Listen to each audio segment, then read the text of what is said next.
So an orbital, which holds the electrons, has a very specific definition. It's a region of space where there is a high probability of finding an electron.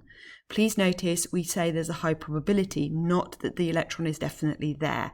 That's because the electron is a subatomic particle and has some weird quantum effects. But for A-level, we tend to consider the electron as a small ball of negative charge. Now, these orbitals can be defined as having a specific shape. The shape of the s orbitals is spherical. So we have a sphere. We tend to draw it like that. But please remember it's a sphere, not a circle. Likewise, the p orbitals also have a very specific shape. And as we said before, there are 3 of these, and we call them px, py, and pz. The reason we do that is because they all have the same shape. They are orientated along different axes. So they look like these sort of dumbbells, but they are orientated on the 3 Cartesian axes. So if you think about a Cartesian axis, you have x, y, and z directions. Remember, this is 3-dimensional. So for y, x, and z, okay, and likewise we have our px, our py, and our pz orbitals. So we have our shells, our subshells, and our orbitals. So within the shell, it can be broken down into subshells, and those subshells can then be broken down into orbitals. The important thing to remember about the orbitals is that they can only contain 2 electrons, and those electrons have to have opposite spins. So, principal quantum shell 1 has 1 subshell, s. It has 1 orbital, which can therefore take 2 electrons. Principal quantum shell 2 has 2 subshells, s and p. There is 1 orbital in the s and 3 in the p. So again, this orbital could take 2 electrons, and this can take a total of 6 electrons, which is where we get this 8 from, 8 electrons in principal quantum shell 2, because you're adding up all the individual subshells. Principal quantum shell 3 has s, p, and d, 1 orbital in s, 3 in p, and 5 in d. So again, you get 2 electrons, 6 electrons, and 10 electrons, which makes the total, again, of 18 electrons. So that's where the 18 comes from. Principal quantum shell 4 has s, p, d, and f. 1 orbital in the s, 3 in the p, 5 in the d, and if you remember, 7 in that f.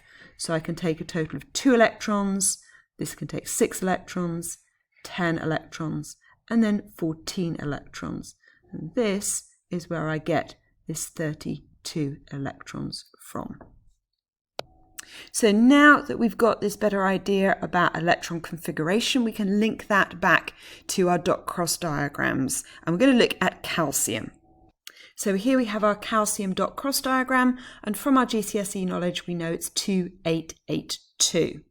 But now we need to understand this from an A-level perspective. In other words, we need to be able to break those electrons down into their subshells and their orbitals.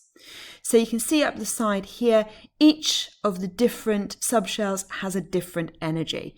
So 1s is the lowest energy orbital, and the next one is 2s, and then 2p, and then 3s, and then 3p. And this is where this third principal quantum shell comes in, because 4s, if you see, is lower in energy than the 3d. And that's why it gets filled first before we go back and fill up the rest of the 3d level. So the filling of the electrons is done in energy order, starting with the lowest energy and going up. So I have 2 electrons in principal quantum shell 1. So I put my 2 electrons in my 1s orbital. Then I feel that's now full up, so I'm now going to need to move to the next box. Well, the next lowest in energy is the 2s, so that gets filled up next. And then the next lowest is the 2p, so the electrons are going to go in there. And then that's full up, and then I'm going to move to the 3s, put the electrons in there,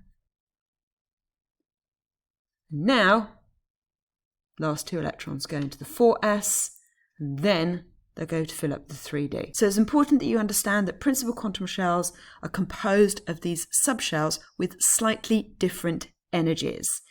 So the 2p electrons are slightly higher in energy than the 2s, and it makes them slightly easier to remove as well. We'll come on to that later. The other important thing to remember is that each orbital, each one of those boxes, can only contain a maximum of 2 electrons. That's because the electrons all carry negative charge and they repel each other. The only way I can get them to share an orbital is to have them in what we call opposite spins. So you'll often see the electrons represented with half-headed arrows, one pointing up and one pointing down, indicating that the electrons are in opposite spins. So now we can look at the dot cross for scandium. It's one we looked at earlier. And again, we can look at the electron configuration in terms of how they go into their orbitals. So again, I've got 2 electrons in 1s, 2 electrons in 2s. Then I start filling up my 2p. My 2p is now full up, so I move to the next one, which is 3s. That's now full up. I move to my 3p, which is then full up. I've then got my 2 electrons in my 4s, but now that's full up.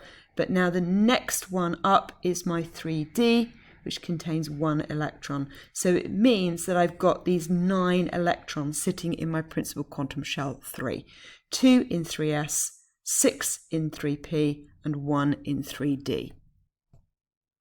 So there are rules for pulling in the electrons. It's often called the Aufbau principle. So electrons will always go into the lowest energy orbital first, and they will go in at 1 at a time. You cannot get more than 2 electrons into the same orbital. If they do go into the same orbital, they will have opposite spins. If there are several orbitals of the same energy level, the electrons will enter singularly before pairing up, and that will be important later on. So let's have a go at practicing some of these.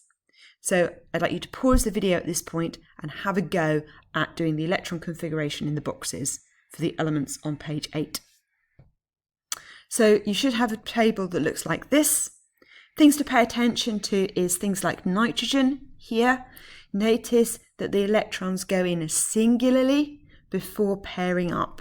And this is important in terms of how nitrogen bonds. Nitrogen tends to form 3 bonds. If you think of a compound like ammonia, NH3, that's because it has these 3 singly unpaired electrons in its 2p orbitals. Oxygen, another example of this. Oxygen has these 2 unpaired electrons in 2 of its p orbitals, and again it tends to form 2 bonds. So if you think about water, H2O, it has 2 hydrogens which can bond in here to complete that 2p subshell. Phosphorus, in the same group as nitrogen, again tends to form compounds with 3 bonds, and again you can see that there. So when we're asked for electron configuration now, we tend to use this A-level model. So the number represents the principal quantum shell, the subshell is given by the letter, and then the superscript is the number here, and that indicates the number of electrons in that particular subshell. So for example, for sodium, we have 1s2, 2s2, 2p6, 3s1, and it means that there is 1 electron in principal quantum shell 3, subshell S. And that's why sodium is so reactive, because that outer shell electron is quite easily lost. Again, pause the video at this point on page 9 and have a go at writing out the electron structure for the elements potassium to magnesium. So we can do this for these elements, and you can see here you should have a table that looks like this. You need to be able to write out the notation for any element or ion up to and including krypton. So that does include the first row of the D block elements, for example, scandium. The major thing to remember with these D block elements, or these things in the middle of the periodic table, is that you fill up the 4s before you complete the 3d. So you get nickel, 4s2, and then we go and backfill the 3d principal quantum shell. So iron is the same, 4s2, 3d6, 4s2, 3d3 for vanadium. Now, it would be nice if it was all that straightforward. Unfortunately, it's not quite as straightforward as we would like, and there are two exceptions to this rule, and they are chromium and copper. Now, the reason for this is the relative energy levels of the 4s and the 3d. So the 4s and the 3d are actually very, very close in energy. This isn't actually drawn to scale, remember. So these 4s electrons and the 3d electrons, they're very, very close in energy. And it means that sometimes it's more energetically favourable to complete the 3d subshell before we complete the 4s subshell. So both chromium and copper do this. Chromium 4s1, 3d5. That's because it's more energetically favourable in terms of that 3d orbitals to have one electron sitting all on its own in each little box, back borrow if you like from the 4s. Likewise with the copper, it's more energetically favourable to completely fill up that 3d subshell before we completely fill the 4s. So again, it back borrows one from the 4s. It can be a bit of faff having to write out 1s2, 2s2, 2p6, 3s2, 3p6, and so on. After all, these are what we call inner shell electrons. They, generally speaking, do not take part in any of the chemical reactions. So we quite often use a shorthand for these. So this is my inner shell electrons up to the end of 3p. You might notice this has the same electron configuration as the noble gas argon. So the shorthand for iron would be argon, so all the electrons in argon, and then plus the 4s2 and the 3d6, which are counted as their outer shell electrons. Vanadium is the same, argon, and then we add on the 4s2, 3d3.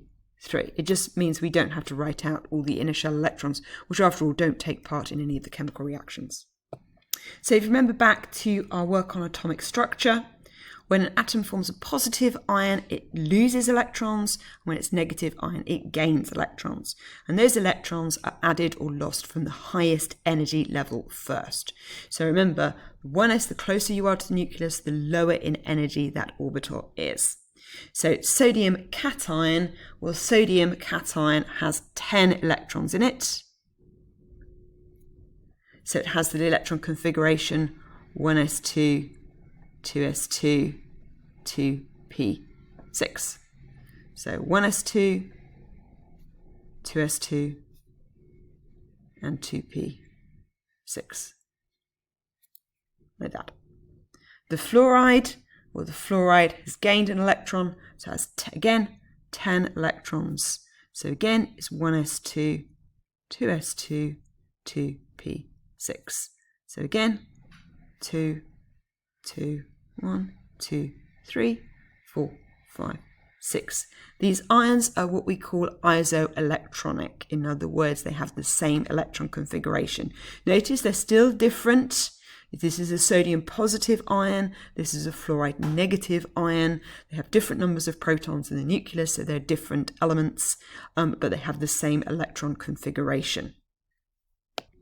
So as you get the hang of these, they are relatively straightforward. So the sulfur atom and the bromine atom, quite a lot of electrons in here, but you just use your rules to fill it up. So the bromine atom, if I was to do the shorthand version, it would be argon plus the last bits, so that'd be 4s2, 3d10, 4p5. Okay, so the last bit in this section is page 11, which you're going to be doing for homework. So I'm not going to go through this one in detail, you'll have it in class. But one last difficulty, and again it's related to these D block elements. So you need to remember those two exceptions to the rule, chromium and copper, which back borrow from the 4s to either half complete or complete their 3d subshell. But again, because the electrons in the 4s and the 3d are so close in energy, when a D block element forms an ion, it loses the s electrons before it loses the d electrons. So it's quite important that you remember that.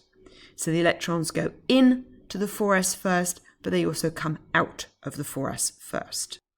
So the last bit in this section of the notes is looking at the periodic table in a little bit more detail. Now you should be familiar with the periodic table looking like it does in front of you. This is your colourful periodic table with all the different information that you need on it. More importantly, it should now help you understand why the periodic table is laid out in the way that it is. So we have these 2 columns here, and then we have 6 here, and then we have 10 here. And if you look right down the bottom at the F, you will find there are 14. And that relates back to our electron structure.